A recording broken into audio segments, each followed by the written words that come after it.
The year is 1350. A creeping despair has settled over the small English town like a shroud. The harvest has failed. The fields, once golden with promise, now yield only rot and ruin. Whispers of famine mingle with the rising dread of a new sickness, one that defies both remedy and reason. Unlike the Black Death that sweeps across the continent, this ailment is different. It manifests not with buboes and fever, but with a wasting sickness, a draining of life that leaves its victims pale and listless, their eyes vacant and haunted. Bishop Thomas, shepherd of his flock, watches with growing unease.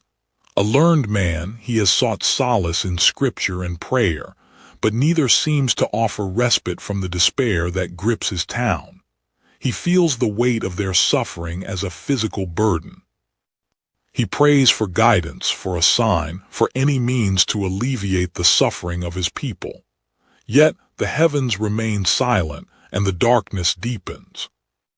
Driven by desperation and a thirst for knowledge, Bishop Thomas seeks answers in the cathedral library, a repository of forgotten lore and ancient wisdom.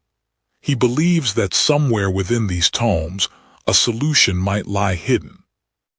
Assisted by Brother Michael, a young monk known for his diligence and sharp mind, the bishop begins a systematic search, poring over scrolls and codices, their fingers tracing faded ink and crumbling parchment.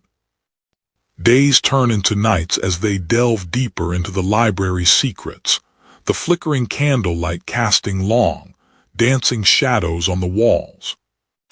Then one day, buried deep within a forgotten chest, they find it, a manuscript unlike any they have seen before.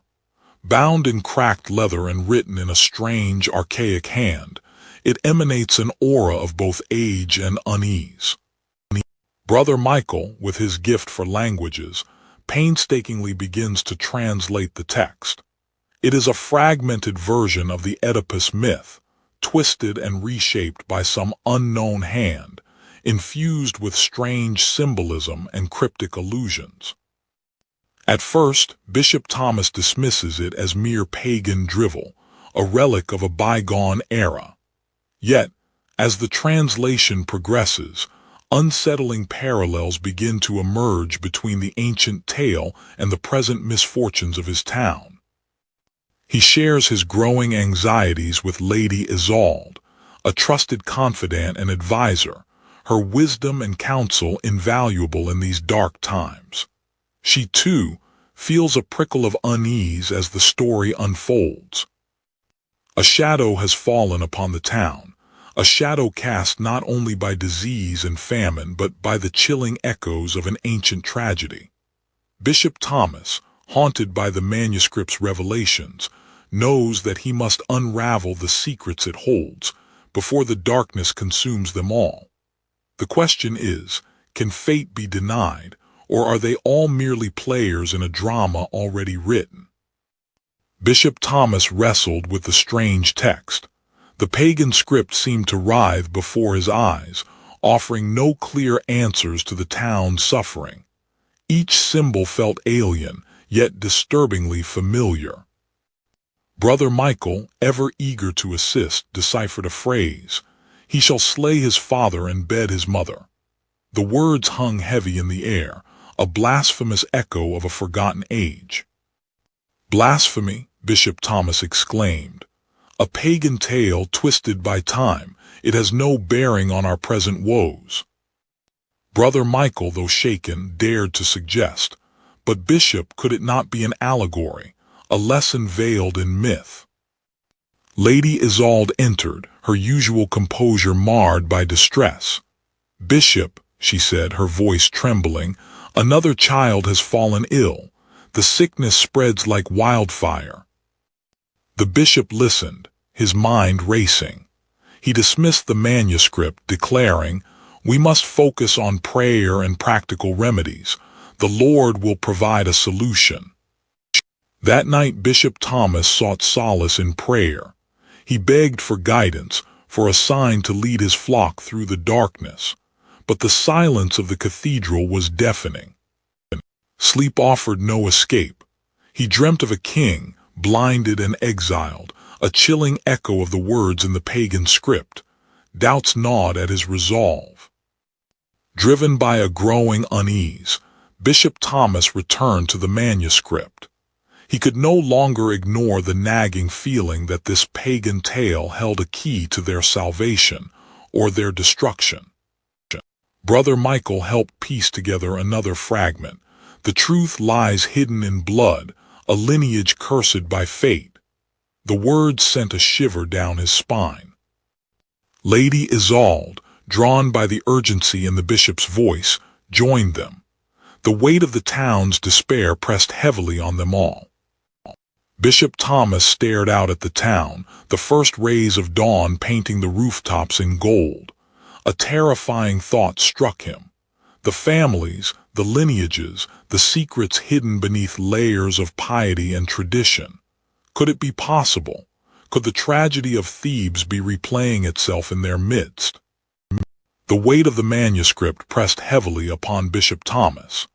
Each phrase, each fragmented verse of the Oedipus story seemed to echo in the growing silence of his study, a silence broken only by the scratching of rats in the cathedral's ancient timbers. He couldn't shake the feeling that the ancient tragedy was more than just a story. It was a warning. Brother Michael watched the bishop with increasing concern. His mentor's normally composed demeanor had frayed, replaced by a haunted anxiety. "Is something troubling you, Father? You've barely touched your meal all day." "The plague, the failed harvest. It's all too reminiscent of the curse upon Thebes," Bishop Thomas declared, his voice tight with apprehension. "The manuscript speaks of a hidden sin, a transgression against the natural order. What if such a sin festers here in our own town?" Lady Isolde sought solace in prayer, her heart heavy with the growing unease that gripped the town. The whispers of a curse, the rumors of a hidden sin, swirled around her like a chilling wind. She prayed for guidance, for an end to the suffering that plagued her people. A nightmare ripped Bishop Thomas from his sleep. He dreamt of a man, his face obscured by shadows, unknowingly walking towards a terrible destiny. He awoke with a gasp, the chilling image seared into his mind. The line between the ancient myth and his present reality blurred with terrifying clarity. Brother Michael moved through the town, a silent observer of the growing despair. The once vibrant marketplace was now subdued, the laughter of children replaced by the hushed whispers of fear. He saw the shadow of the plague not just in the pallid faces of the sick, but in the sunken eyes of the healthy, their hope slowly fading. Driven by a growing sense of urgency, Bishop Thomas delved into the town's archives. He pored over birth records, marriage certificates, land deeds, seeking any anomaly, any irregularity that might hint at a hidden lineage, a concealed truth. He searched for a connection, a pattern, anything that would shed light on the darkness that threatened to consume them all. Lady Isolde, despite her own anxieties, continued to tend to the sick, offering what comfort she could. She brought food, medicine, and a gentle word of hope, striving to alleviate the suffering that gripped her community. But even her unwavering compassion couldn't dispel the pervasive sense of dread. A nagging detail, a name repeated in the town records, drew Bishop Thomas's attention. He confronted a prominent townsman, a man respected and admired, with a pointed question about his family history. The man's reaction, a flicker of fear, a hesitant stammer, confirmed the bishop's growing suspicions. I believe I know who is unknowingly fulfilling the prophecy," Bishop Thomas confessed to Brother Michael, his voice barely a whisper. "The parallels are undeniable. The man, his birth, his life, it all aligns with the tragic tale of Oedipus." Lady Isolde, seeking a moment of quiet prayer, overheard a hushed conversation between two townsfolk. They spoke of the bishop's investigation, of the ancient manuscript, of the possibility of a hidden sin. The pieces fell into place with terrifying clarity. A wave of dread washed over her, leaving her breathless and shaken. The bishop knew he could no longer remain silent. He had to reveal what he had discovered, to confront the truth, however terrible it might be. As he prepared to address the townspeople, a storm gathered on the horizon, mirroring the turmoil that raged within him. The fate of the town, he knew, hung precariously in the balance. Lady Isolde sought solace within the cool, stone walls of the cathedral. The weight of the town's suffering pressed heavily upon her, a burden compounded by secrets she dared not speak aloud. The town square, once bustling with life, was now a somber reflection of its former self. Fear and sickness had taken their toll, leaving behind a palpable sense of despair. In the sanctuary of his library, Bishop Thomas wrestled with the unsettling text, the weight of its implications bearing down upon him. Lady Isolde sought out the bishop, her heart heavy with worry for him and the community he served. Bishop Thomas greeted Lady Isolde with a weary smile, the burden of his knowledge etched upon his face. She settled beside him, her eyes drawn to the strange symbols and fragmented verses that filled the ancient pages. Bishop Thomas confided in Lady Isolde, revealing the unsettling parallels he saw between the myth of Oedipus and the events unfolding within their own community.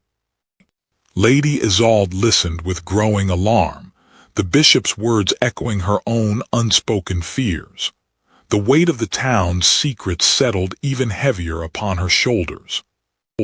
A shadow crossed Lady Isolde's face, a memory surfacing from a past she had desperately tried to bury, a past that now threatened to intertwine with the present.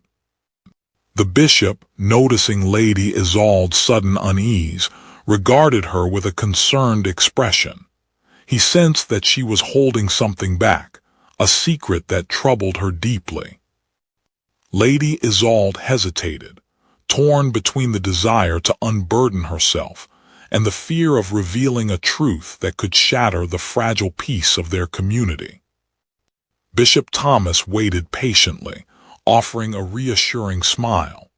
He knew that whatever Lady Isolde was about to reveal would be significant, perhaps even dangerous. Bishop Thomas dedicated himself to unraveling the lineages of the town's leading families. He sought a thread, a deviation, anything that might connect the present misfortune with the ancient tragedy of Thebes.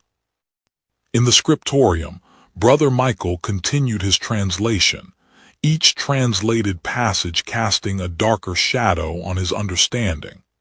The echoes of Oedipus's fate resonated uncomfortably within his own soul. A discrepancy emerged within the lineage of the Carter family, a prominent family known for their prosperity in trade. A missing record, a changed name, small inconsistencies that sent a chill down Bishop Thomas's spine. Lady Isolde observed the growing unrest within the town. Fear festered, fueled by the failing crops and the spreading sickness. She sensed the bishop's increasing preoccupation and longed to understand the source of his unease.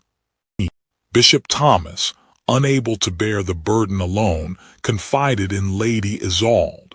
He revealed the contents of the manuscript and the unsettling parallels he had discovered. Her reaction was one of disbelief, quickly turning to fear. Isolde, now burdened with this terrible knowledge, wrestled with her own conscience.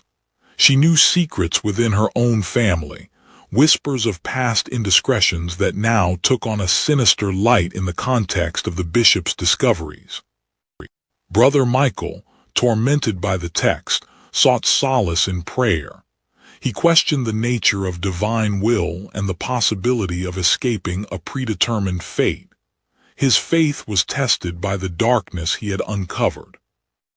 Determined to confirm his suspicions, Bishop Thomas visited the Carter family's estate. He sought to question them about the missing records, but met with a wall of guarded silence and veiled hostility.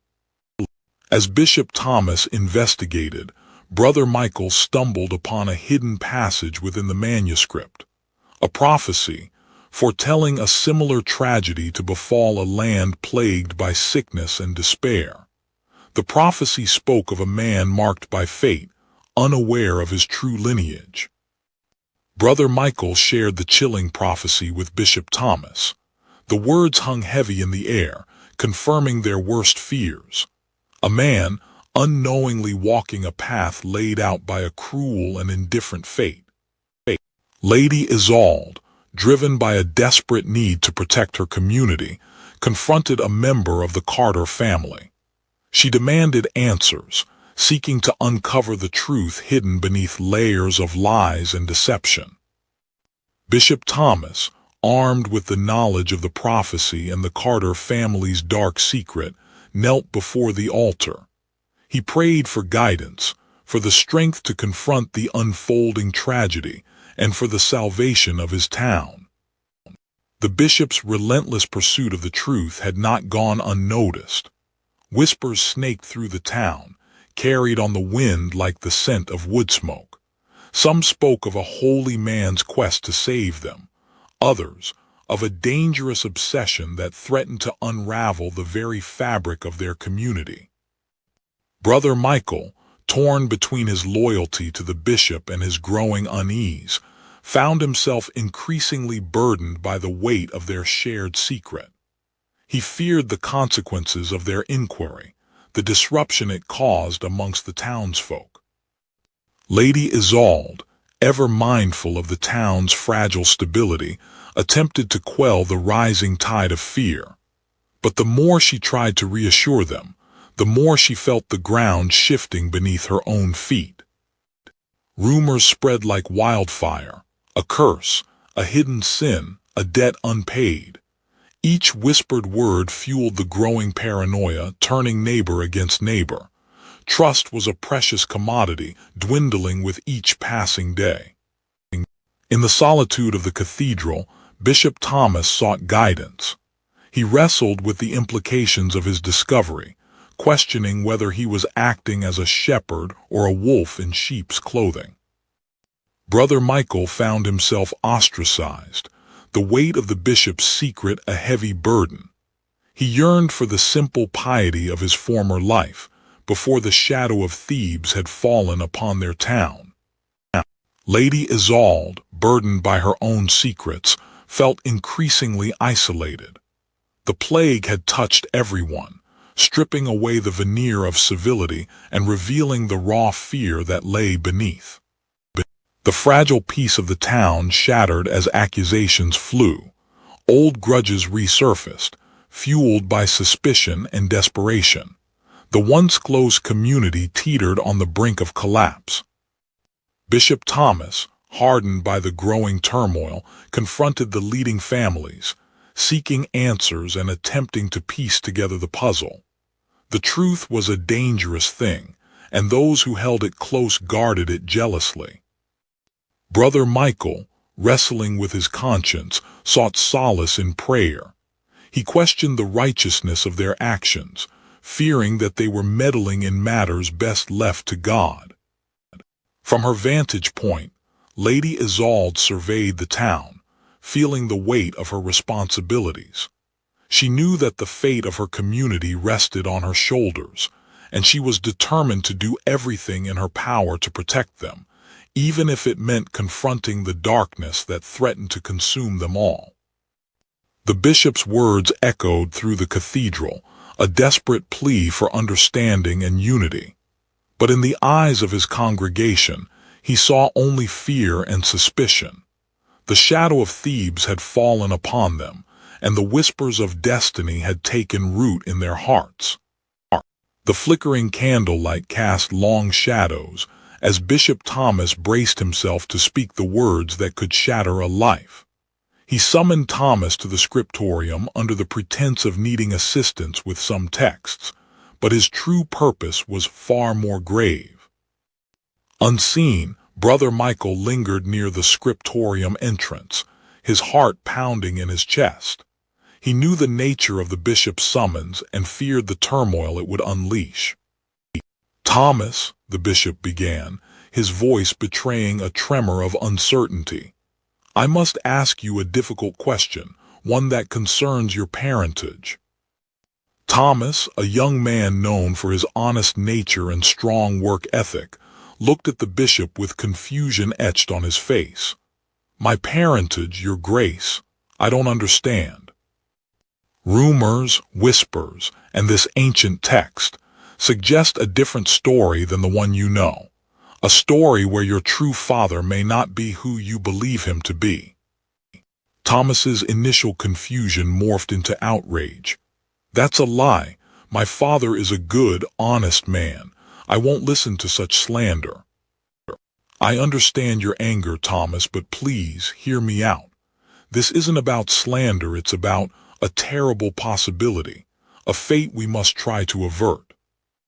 Brother Michael flinched at Thomas's outburst, a knot of anxiety tightening in his stomach.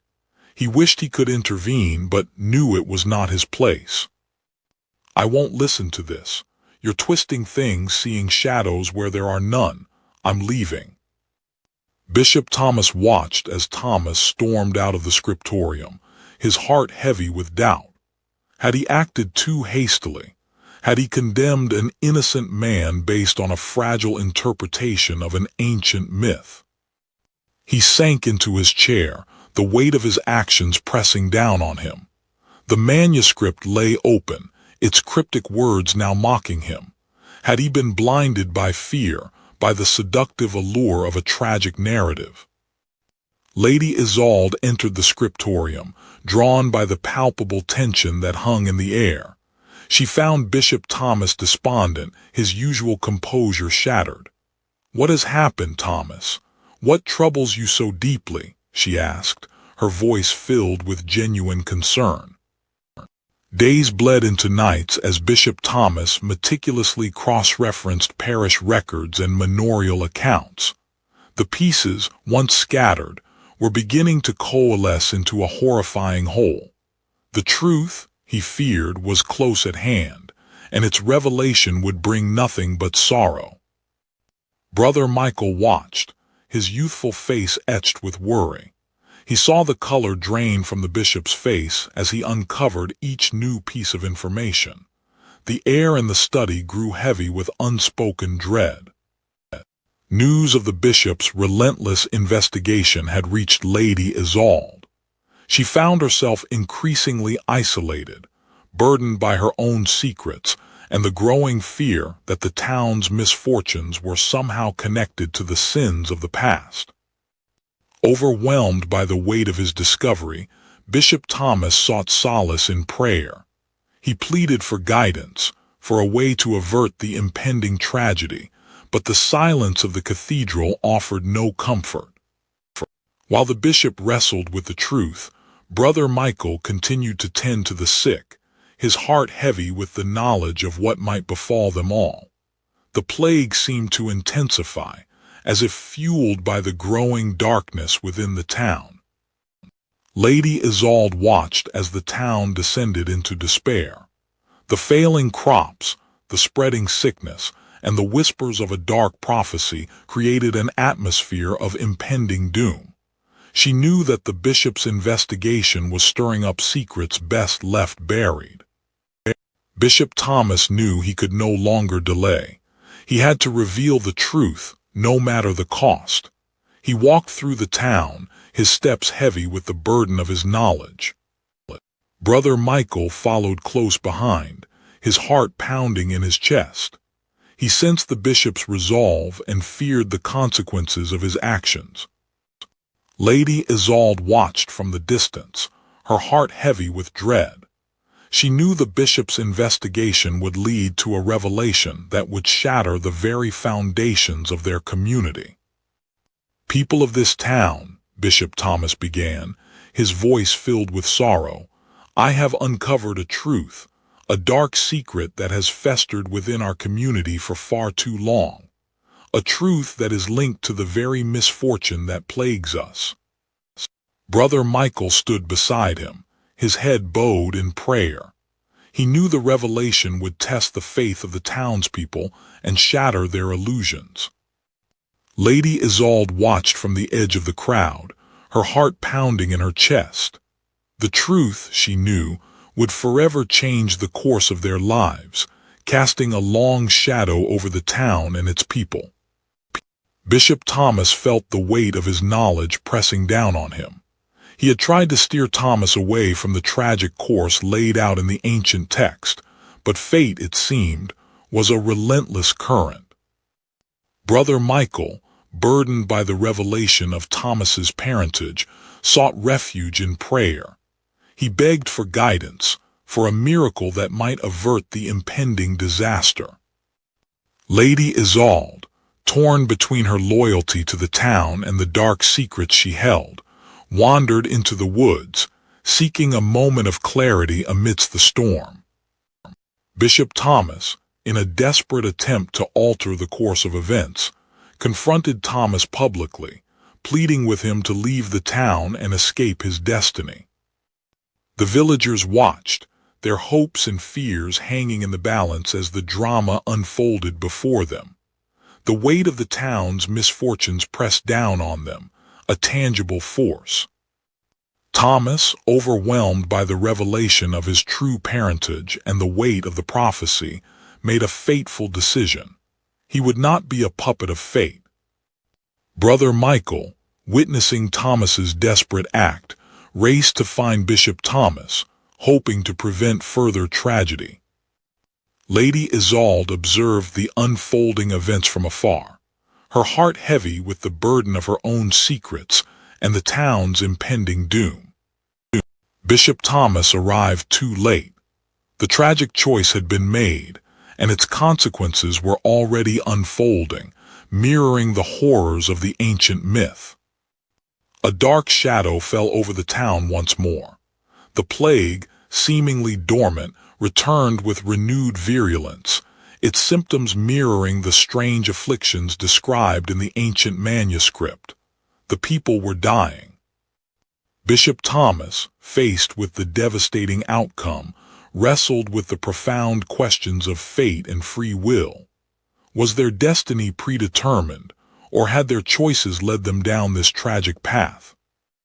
Lady Isolde approached Bishop Thomas, her eyes filled with a mixture of grief and a strange sense of acceptance.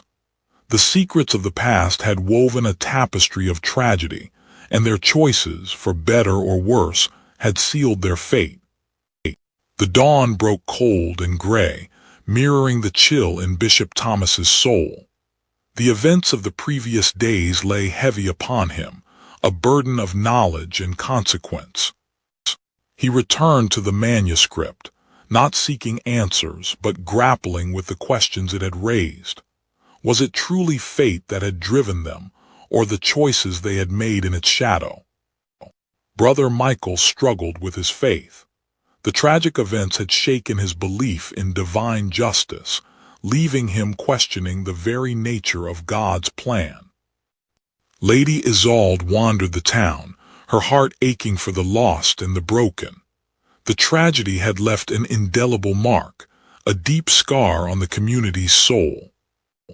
Bishop Thomas addressed the town, offering words of comfort and urging them to rebuild. He spoke of forgiveness, resilience, and the enduring power of faith, even in the face of unimaginable sorrow. Lady Isolde dedicated herself to helping the most vulnerable, providing food, shelter, and a sense of hope amidst the despair. She sought to heal the wounds of the community, one act of kindness at a time. Brother Michael, despite his shaken faith, continued his work among the sick, finding solace in the act of service and the tangible comfort he could provide. Bishop Thomas walked among the graves, a stark reminder of the lives lost and the fragility of existence. He pondered the weight of his choices and the enduring mystery of fate. Brother Michael sought solace in prayer, desperately clinging to the remnants of his faith and hoping for a sign, a glimmer of understanding in the face of so much suffering. Lady Isolde looked out over the town, her heart filled with a renewed sense of purpose. The tragedy had forged a stronger bond within the community, a shared determination to rebuild and create a better future. Bishop Thomas closed the manuscript, its secrets now etched in his memory. He understood that knowledge, like a double-edged sword, could bring both enlightenment and profound sorrow. The true test lay in how one wielded it. Together, they stood at the dawn of a new chapter, forever changed by the shadow of Thebes, but determined to build a future where hope could flourish, even in the face of fate's cruelest designs.